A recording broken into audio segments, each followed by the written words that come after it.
valued. Let's think about what lies ahead. After existential risk, think about the mechanics of destructive strategy. Citadel Advisors is doing the exact same thing. 0.3% pre-market tumble triggered by the late. This is a massive structural advantage. They aren't day trading this. They are holding through the violent victory floor and what is happening in the dark. Who is buying every single stock? Who is really behind the dark pool activity?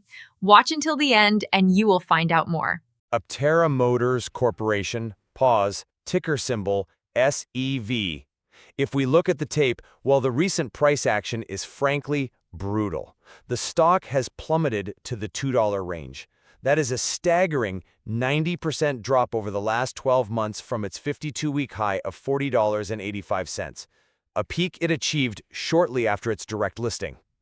The average daily volume is currently sitting between 497,440 and 607,160 shares.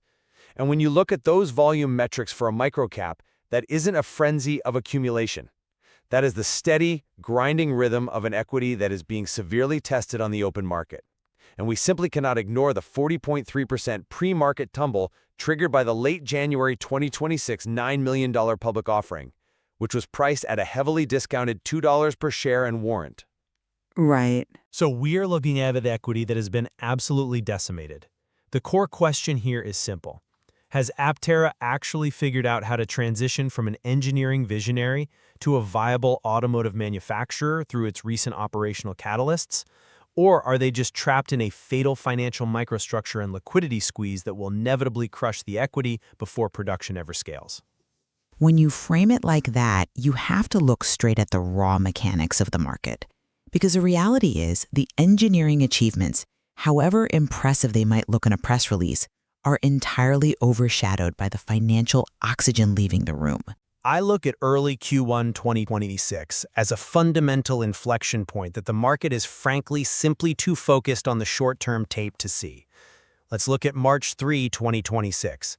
Aptera completed its first vehicle off the low-volume validation assembly line in Carlsbad, California. Oh, sure. This is a sophisticated 14-station manufacturing process. This represents a permanent graduation from hand-built prototypes. It significantly reduces the execution risk for their unique carbon fiber body and their integrated solar panels. The market is entirely mispricing this profound industrial validation, especially when you zoom out and look at the massive consumer demand sitting right there in plain sight. They have nearly 50,000 vehicle reservations. Yeah, the backlog. Exactly. That represents over $2 billion in potential revenue. $2 billion. That entirely dwarfs their current microcap valuation of roughly $106.55 million. I mean, the demand is unequivocally proven. The manufacturing line is real. But demand means absolutely nothing without the liquidity to actually build the cars. Having a $2 billion backlog is a great talking point, but it's a mirage if you can't fund the assembly line. We have to look at the auditor's explicit going concern warning. The company has roughly $12 million in cash. In the automotive manufacturing world, $12 million is a rounding error. Well, They require $65 million just to reach low-volume production. And the microstructure dynamics are actively punishing them. The stock has a beta of 6.92x. That indicates extreme violent volatility.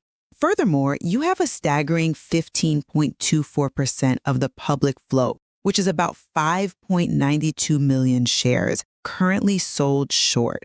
The capital structure here isn't a bridge. It's built on dilutive quicksand. They are relying on warrants and an equity line of credit that will systematically suppress any upward price momentum every single time they try to raise the cash they desperately need. You're pointing to the liquidity as a terminal issue, but we need to look at how that capital bridge is actually supported by structural margin improvements that the market is completely ignoring. Specifically, look at the February 4, 2026 Foreign Trade Zone or FTZ designation for that Carlsbad facility. In a global automotive supply chain, this is a massive structural advantage. It defers, reduces, or outright eliminates duties on imported parts. Remember, those precision carbon fiber bodies are being manufactured by Pininfarina in Italy. Importing those traditionally would crush a startup's margins. The FTZ directly attacks the bill of materials cost. Analysts estimate the initial BOM cost at $52,500, scaling towards $60,000. With a retail price point of roughly $70,000 to achieve profitability, the FTZ designation is the exact mechanism that protects that margin. Right, assuming they get to scale. And as for the liquidity, the $75 million equity line of credit, the ELOC with New Circle Capital, combined with the $21 million California Energy Commission grant, provides the exact runway needed to bridge the gap to high-volume production. Wait, let's break down those actual funding mechanisms for a second, because calling them a runway is highly optimistic. Let's look at the $21 million California Energy Commission grant first. That is what we in the industry call a performance-based liquidity trap. It is like being told you can have a canteen of water, but only after you successfully run a marathon in the desert. That's a bit of an exaggeration. It really isn't. The funding is only available after specific production hurdles are cleared. You need the money to clear the hurdles, but you don't get the money until you clear them. It is a paradox. But it serves as non-dilutive capital once those hurdles, which they are actively proving they can clear with the 14-station line, are met. Assuming they don't run out of cash first. And that brings us to the $75 million ELOC with New Circle Principal Investments. This is where the microstructure gets really dangerous. Drawing on an ELOC at the currently suppressed share prices of around $2 creates a massive share overhang. It's a death spiral mechanic.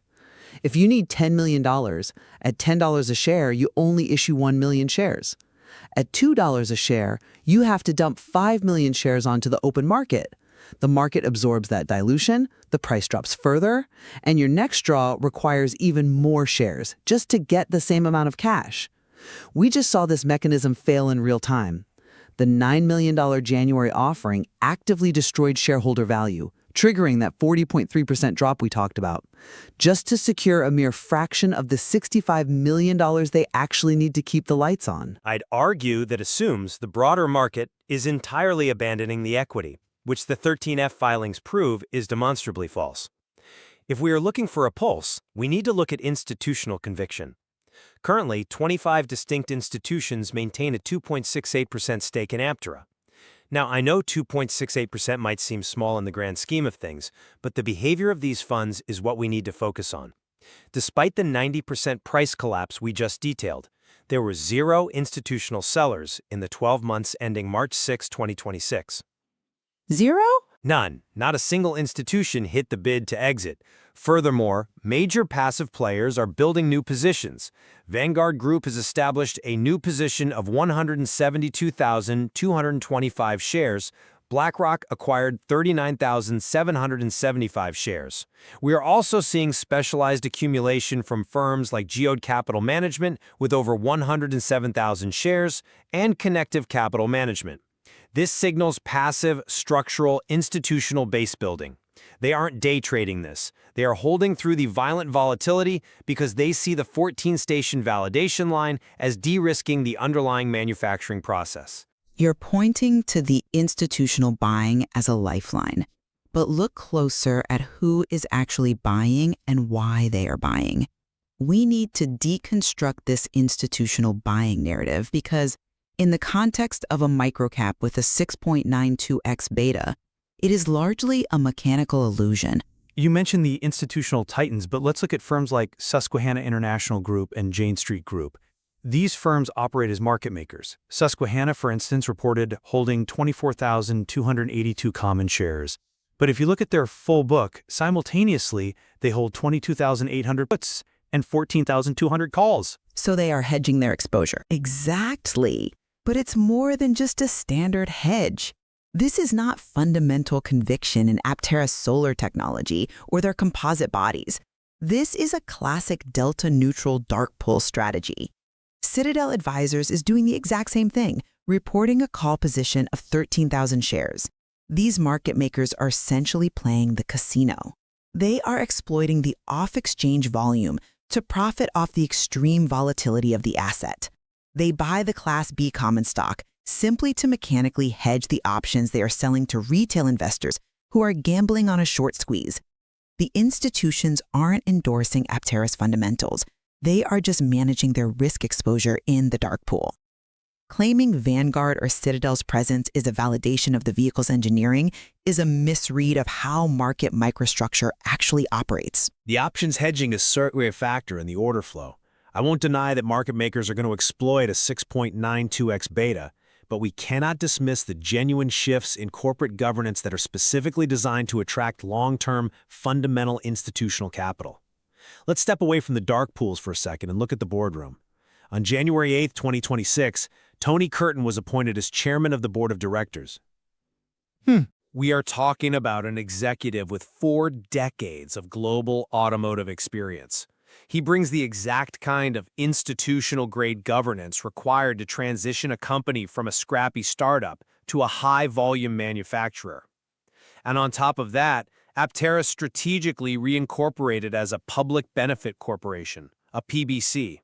This isn't just a branding exercise. This legal structure aligns perfectly with the mandates of modern environmental, social, and governance, or ESG, investment funds.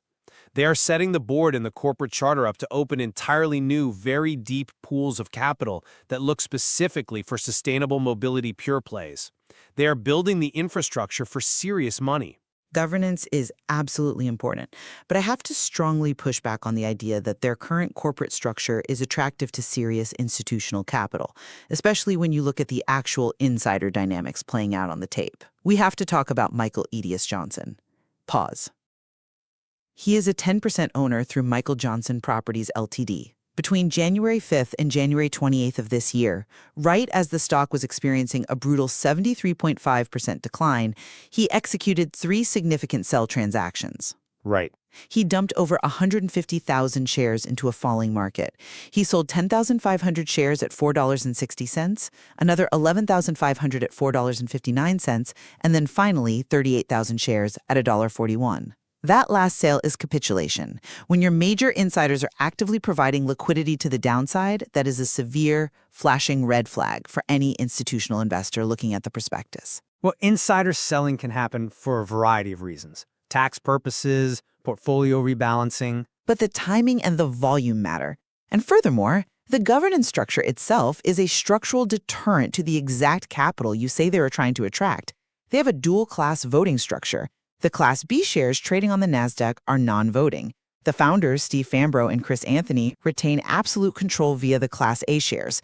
Serious institutional funds generally demand a voice in corporate governance, especially when a company is burning cash this rapidly. This structure entirely prevents that. And if that wasn't enough to scare off fundamental capital, there is the unresolved SEC subpoena from January 2025 regarding previous securities offerings. Institutional capital despises regulatory uncertainty. You cannot court ESG funds when you have an active SEC inquiry and founders who refuse to give up voting rights. The SEC investigation is a headwind, yes, and the dual-class structure is something the market has to digest. However, the market's pricing of these risks has become entirely irrational at this point. Let's look at the comparative valuation. The microcap valuation of roughly $106.55 million is deeply discounted when compared to its EV and alternative transport peers. Yes, the price-to-book ratio is 3.3x, but that reflects a highly justified premium for their unique, highly defensible intellectual property in solar aerodynamic technology. We also have clear, documented evidence that the market is currently trading on algorithmic confusion rather than actual facts. Oh, the Saudi rumor? Exactly. Recently, there was a widespread rumor about a Saudi joint venture that drove massive volatility in the stock. If we look at the actual data, that joint venture involved Critical Metals Corp., ticker symbol CRML, who signed a non-binding term sheet with the Al-Qahtani Group. It had absolutely nothing to do with Aptera, ticker SEV. The market algorithms conflated the two due to thematic crossovers between critical metals and electric vehicles. When an equity is being punished by algorithms misreading the joint ventures of entirely different companies, we are looking at a fundamentally mispriced asset. Yeah, you're right about the CRML conflation. That was a clear error in the market data feeds, and it shows how fragile the trading ecosystem is around these microcaps. But I completely disagree that a 3.3x price-to-book ratio is a discount or a justified premium for their IP. The sector average is 1.4x. Paying a 3.3x multiple for a pre-revenue company facing stringent Department of Transportation and NHTSA certification is dangerously overvalued. Let's think about what lies ahead. Aptera is technically classified as an auto cycle, which means it avoids from passenger car regulations and motorcycle licensing requirements in certain states. But it still has to pass rigorous federal safety audits. They have to execute thermal testing, brake testing, and destructive testing. Which is standard for any vehicle entering production. Yes, but conducting destructive testing on an entirely new composite vehicle architecture while your cash runway is completely depleted is an existential risk. Think about the mechanics of destructive testing. You take a highly complex carbon fiber composite shell and you physically crash it. If one build fails a federal safety audit, they do not have the $12 million sitting around to re-engineer the tooling, lay up new carbon fiber, and test it again. The margin for error is absolute zero. When your margin for error is zero, a 3.3x price-to-book ratio is not a premium for IP. It is a profound mispricing of risk. It is precisely because the margin for error is small that the March 3 validation line is so critical to the thesis. They are no longer guessing. They are proving the repeatability of the builds before they undergo that exact thermal and destructive testing you just outlined. When I look at the totality of this situation, I believe Aptera represents a remarkably rare instance in the public markets where the physical, engineering reality is actually outpacing the financial narrative. The successful completion of the validation line in Carlsbad, combined with the structural cost protections of the foreign trade zone designation, sets the stage for a highly viable automotive manufacturer. Once the market sees vehicles consistently moving through those 14 stations, it will eventually force the off-exchange microstructure to align with the reality of their $2 billion reservation backlog. The demand is tangible, the intellectual property is highly defensible, and the assembly line is now real. They just have to survive the current market algorithms to prove it. And I look at the exact same data and see a different, inescapable reality. Brilliant engineering simply cannot rewrite the laws of microcap finance. It genuinely does not matter how aerodynamic the vehicle is or how efficient the solar panels are if the corporate entity runs out of oxygen before the cars hit the road. The auditor's going concern status is the single most important piece of data we have on the tape today. When you combine that reality with a 15.24% short interest, heavy insider selling from key stakeholders at the bottom of a massive drawdown, and a total reliance on highly dilutive capital mechanisms like the ELOC, the equity becomes an incredibly precarious instrument. The off-exchange dark pool dynamics aren't just an anomaly, they are actively exploiting this fundamental weakness. Right now, the stock price is entirely detached from the vehicle's merits. It is completely tethered to the reality of capital starvation. It is a fascinating tension between what is happening on the factory floor and what is happening in the dark pools. As we reflect on this, the ultimate test will clearly arrive later in 2026. For those analyzing the material alongside us, there are two specific metrics to monitor closely to see which reality takes hold. First, watch the days to cover regarding the short interest. That metric will provide a much clearer gauge of actual market sentiment versus algorithmic hedging. If days to cover spikes, the short sellers might be trapped. And second, monitor the company's ability to translate that $75 million New Circle Capital ELOC into tangible series production tooling without entering the exact death spiral of dilution we discussed today. The true test over the next few quarters is whether they can bridge the financial gap from validation to commercial deliveries before the microstructure crushes them entirely. We will leave the ultimate conclusion to your own reasoning as you explore the material further. If you like this content and want to watch more videos like this, then don't forget to subscribe. Thanks for watching. See ya!